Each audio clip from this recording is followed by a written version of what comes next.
Hello viewers and welcome to the first edition of Gardening with John. So today we're going to be pricking out these lovely little cucumber plants. Got two different varieties here. Carmen, which is a long sort of Spanish sort you'd get in your supermarket, non-ridged. And then we've got a burpless tasty green, which can be grown indoors or outdoors. The Carmen should be grown ideally indoors. So like I say, I've got 6 little plants here. We're going to put them into these little 11 centimetre pots. I'll probably let them get a little bit too big. I'm a bit worried about them getting too leggy.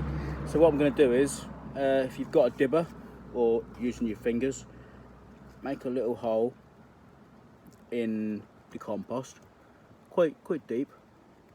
I'm just going to show you one part. Obviously I'll do the other ones separately and we'll carry on a bit later on, showing you their progress.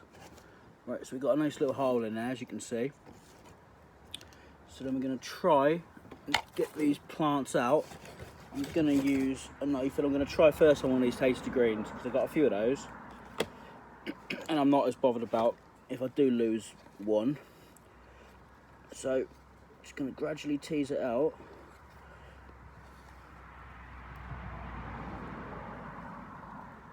Oh, it's already got a good root on it, and I'm going to push it quite deep into the hole. And I'm probably going to earth that up with a little bit more compost because obviously, like I said, I don't want to be too leggy. I mean, that's a little bit leggy than I'd have liked, but I don't think that's too bad, not for the first one anyway.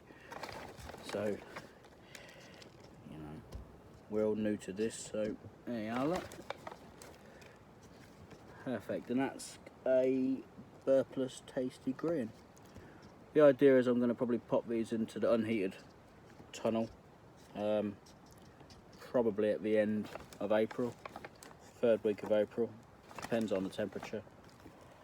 Stick them in grow bags, and yeah, hopefully we'll have an abundance of fruit. Anyway, tune in for the next episode shortly. Bye.